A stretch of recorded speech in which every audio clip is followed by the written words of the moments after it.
la la la la. It is the holiday season and you're in the mad dash to get it all done. But at the same time, instead of deck the halls, you probably would like to deck some relatives. Ooh, that's tough to say, isn't it? But the reality is, this is about surviving the holidays and doing it with a smile on your face. Yes, this is a tough time of the year. Welcome back to another edition of PaPoliChicks. We are calling this Surviving the Holidays. It is the most wonderful time of the year, but you got to be honest.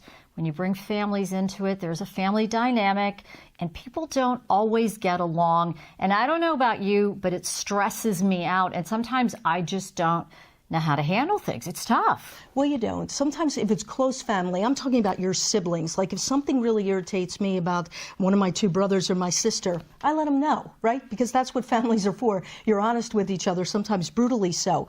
But then you enter in the in-law factor, whether it's a sister, brother-in-law, or the in-laws themselves, or your friends sometimes too. Or your spouse sometimes too. Yeah. I mean, I can just be brutally honest here. My ex-husband and my brother did not get along. They just didn't get along, and it stressed me out. And I was always thinking to myself, what do I do? Do I side with my brother? I mean, he's my blood. I've known him longer. Do I side with my husband? He's my husband. And I'm thinking, why can't these two knuckleheads get along? And what they didn't realize is that the stress that it put on me, and I just couldn't make everybody happy. And it was very, very difficult.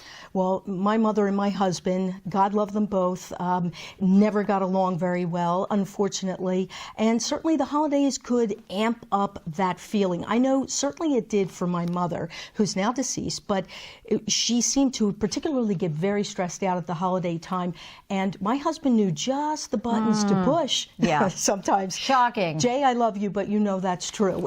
Yeah. All right. So what do we do about this? How do we survive the holidays? Our guest today is Amanda Levison. Amanda is a licensed mental health counselor and a licensed professional counselor. She's a former teacher. She's worked with children for more than 20 years, and she is currently with Neurofeedback and Counseling Center of Pennsylvania. Hi, Amanda. Hi, how are you? Great. How are you? Doing well, thank you. Amanda, first question. Is this the most wonderful time of the year or the most stressful time of the year? I think it's a combination for everyone. In what ways? So it really depends on the dynamic. Whether, as you guys mentioned, whether it's for your spouse, in-laws, your family, their family, friends, it really brings out the best and the worst of people. So it can be really overwhelming if you're entertaining and you're having to make sure that everything is perfect from your point of view, or if you're going somewhere else and maybe feeling uncertain, whether it's different foods, people you're not comfortable with, people you don't know what to talk to about. So it really varies for everyone. How do you overcome that? I think all of us look, we see the beautiful commercials on TV where literally the table is set perfectly, the presents are wrapped perfectly. We want that for our children. We want that heck for ourselves, right? Why do we set such high expectations, and how do we lower them so that we can feel good about what we've done over the holidays? I think that it's important to set small goals, which then become bigger goals. So if your focus is on you want everyone to enjoy themselves, it's important to think, if you're hosting, then it's important to think of what can I do? So maybe I'm going to ask other people for help so I'm not in the kitchen the whole time, so I can engage with people and really show that I'm interested in them. Or if your focus is on the children, then maybe thinking of different activities to really engage the kids so the kids feel like they're a part of the holiday rather than just kind of on the side. Amanda, in my situation that I brought up, that my ex-husband and my brother didn't get along, and I just didn't know how to handle it. I didn't know what to do. It stressed me out. So I would get upset with my husband. I would get upset with my brother. I just didn't know what to do. And I just wanted everyone so desperately to be happy. How could I have handled that better so that they at least were civil to each other? Well, I don't think that we can make other people happy. It's important that we're happy ourselves and we could create a happy environment, but it's internal of how we're really feeling. So the important thing to do with the holidays is to put a smile on and don't bring up anything with conflict. So if a conflict is arising, change the subject. And I think it's really important, for myself, even when I'm with my husband's family, I try my best to be in the best mood possible, because I would want that reciprocated if he's with my family, because I wouldn't want him to have any hesitation. So it's something that you have to give a little bit. And even if you're outside of your comfort, just to make sure that you're keeping the peace, so it could be a nice holiday meal, and realize that it's not that often, right? So we have the holidays. Every religion has theirs, that they may have a few a year. And it's not like it's every week. So it does give us a little break to kind of be able to take whatever conflict to the side and say, let me just focus on tonight, or this morning or this afternoon, whatever it may be for our holiday occasion. I think what you were saying was suck it up. Is that basically what you're saying there? Suck it up? Yeah, I think suck it up, but also, it's important that it doesn't mean that you forget about what happens, whether it's good or bad. But just try your best to be in the best mood that you can for the event. I think so too. I just listening to you, I was thinking of times over the course with my mom and Jay, and as they try to figure out how to coexist, you just have to find that balance. But one of the other balancing things, I think, is this issue of gift giving, which should be just a magnanimous gesture, but instead sometimes it's fraught with questions. What am I going to get them? I'm tired of giving gifts to this person. I don't have the money. There are many reasons why people get fraught about it. How do you have that difficult conversation of stopping giving gifts but maintaining your friendship or maintaining family traditions? What are some strategies to use to get over that hump? Well, I think that as we start to get older or more independent, we realize that what I want, I will purchase for myself. So a lot of times when people say, well, what kind of gift would you like? We really don't know. We don't have a good answer because we've already gotten it for ourselves. And so unless if it's really part of your dynamic that that's how you express your love and that's how you receive love, it's one thing. But if it's something where you realize that it's not in my budget, my priorities have changed, or there's too many people on the list and I really can't get for everybody, maybe having that conversation with the person that you decided you didn't want to do gifts anymore with, maybe talking about doing an event with them, whether it's going to the movies, a concert, out for dinner, out for lunch, making it special that you're still recognizing each other during the holidays, but maybe gifts are not there.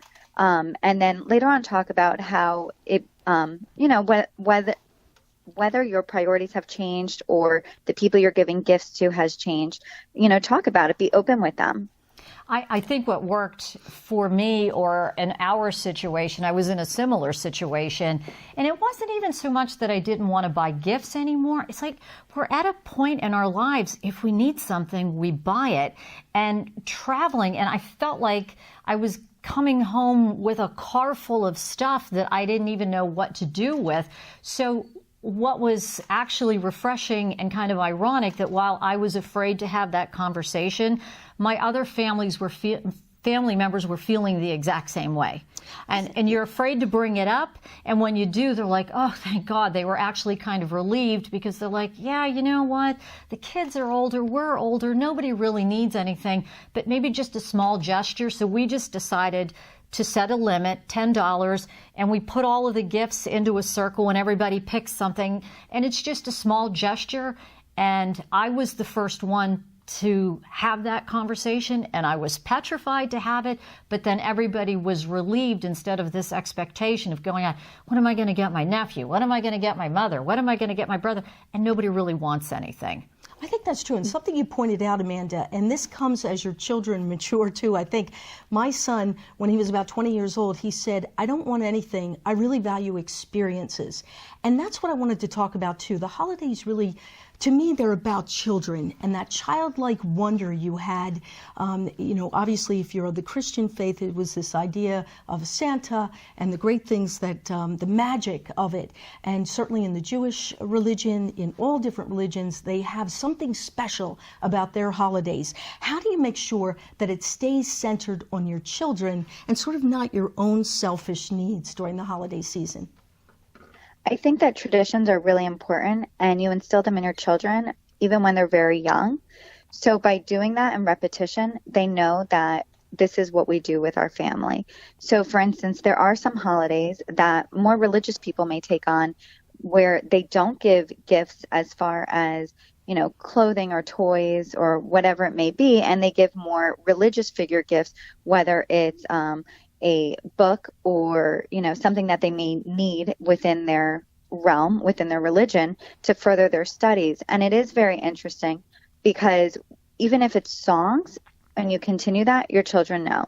So if you have every Saturday night, if you had a tradition, or if it was once a month or once a year, your kids will see that. And I think that as they age, their gifts are very different, as you said, as far as an experience, right? So it's very different to take your child for an experience where they could recognize it, that was their gift, versus having to give them something tangible. Well, and I know in my own life, I like to give my son trips, and I'll give him a gift, something small. And if I ask him the following year, what did you get for Christmas? He doesn't remember the gift, but he remembers the trip. Right. He remembers Exactly. the trip. He remembers the memory that is embedded in his head. But if I say to him, well, I also bought you something small, he's like, you did? He has no clue whatsoever. So let's all try to be civil here. Let's all try to get along. Here's another thing that I could use some help with, Amanda. Okay. Some of my holiday traditions involve traveling and spending time with family out of town. How do you graciously get out of the house after so many days? I love my mother to death, but she drives me crazy. And her mother is delightful. Oh, she's delightful. She is, but she still drives me crazy. I am years old. We'll leave it at that. She still tells me what to do, what to wear, what to eat, what time to come in. It makes That's what mothers are for, yeah, isn't it? God, Your mother please. sounds like my grandparents. Oh, God, please, I hope I'm not like that. And I love her to death, but we leave town and we go to Pittsburgh to visit with her. And in my mind, I'm like, I can only stay for so long. Otherwise, things might get ugly, and I don't want that to happen. How do I get out of there and get out of there graciously and gracefully? Because she's always hurt. She's like, you're not going to stay longer? She's from Italy. I'm sorry. And she still has her Italian accent. You're Right. not going to stay longer? No, Ma, I got to go. I mean, help me, Amanda. Help me. So what I would do is I would think of how can I break up my stay so I can keep my sanity, right? So if that means that you need to run to the grocery store or do a few errands just so you could kind of get away, then that helps you, even if you go outside for a walk, whatever it may be, because a lot of times family time can be overwhelming because it's very different meeting up with someone for a holiday dinner and being with them anywhere from 2 to 6 hours, let's say, versus all day, every day. And even personally, I have a baby, and my mother, it's her first grandchild, and she comes quite frequently to see the baby. And what I remind myself, if it's a little too much, is that this is her time, right? And she's a grandmother, and I don't want to take this time away from her. So if that means that I need to step away just a little bit and she could have alone time with the baby, that's okay too. But it's important that we could step away when we need it and that we come back to it and say it's only a limited time. So if you're having holiday time with your mom for whether it's 24 hours, 72 hours, whatever it may be, it's only a limited time. It's not like you're doing that every week. So just think that how special is it that I get to spend this time with my mom, that I'm fortunate enough to have my mom. And if she's upset, I need to explain to her that I need to get back to my own life. And it has nothing to do with her personally. It's just getting back to routine. Will you come with me, Amanda, please? Will you come with me, please? We see how that conversation will go. Right. I think you hit the nail on the head, though, when you said to look at it through others' eyes, too. And that's the thing I think that all of us adults have to kind of look at is for your child and your children, whether they're little or they're grown, you're creating those memories that are going to last them a lifetime. It will be the things that they think back on. And you want to create a holiday that's not a picture of your own anxieties or your own frustrations with whether it's your spouse, your brother, your sister, your aunt, your uncle. Because let's face it, we all have those people in our lives. I had an aunt, and she would always ask me, Do you have a boyfriend? How much do you weigh? How tall are you now? Who wants those questions? What teenage preteen girl wants those questions? But that invariably is what she asked. And it would drive me absolutely insane and send me into that preteen, a mental lapse, just like, oh my gosh. Mental ward is more like it. So the ability to sympathize and empathize with others, but also to give more of yourself at the holidays. Isn't that the real magic that we're searching for as we survive? Yeah, it is. I mean, you have to think about it. You want to make this time as special as possible. And it really is such a small time of the year when you look at the big picture. So suck it up. That's the message we're going to take from you today. Amanda, thank you so much for taking the time to talk to us and to help us survive the holidays. Thanks, Amanda. Well, thank you for having me. Thanks. All right. Well, we're going to survive, aren't we? The other thing I would say is deep breathing. I've done a lot of reading lately with public speaking training. The diaphragm, it's that muscle all the way down here, beyond the layers of belly fat. There is a muscle there, the diaphragm, and you want to breathe from that. And if you do, it lowers your, I think it lowers your cortisol. Down. So that all just lowers. Yep. Correct. Okay. All right, we're going to do.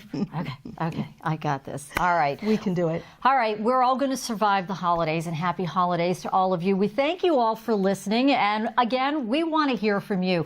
What did you think of our show? Do you have any comments? Do you have any topics you would like to hear us chirp about? You can certainly send us an email. It's PaPoliChicks@penwatch.org. And we would love for you to like our page on Facebook and subscribe to the podcast. You can do that on Spotify, TuneIn, Stitcher, Google Play, Podbean, iTunes, TuneIn. Yep. Did we cover them all? I think we covered them all. Whatever your favorite listening service is, be sure to like us on there too, follow us, subscribe to us. And again, the happiest of holidays and a wonderful beginning to the new year as we wrap up 2018. Indeed. Thanks for listening, and we will be back next week to chirp about another topic.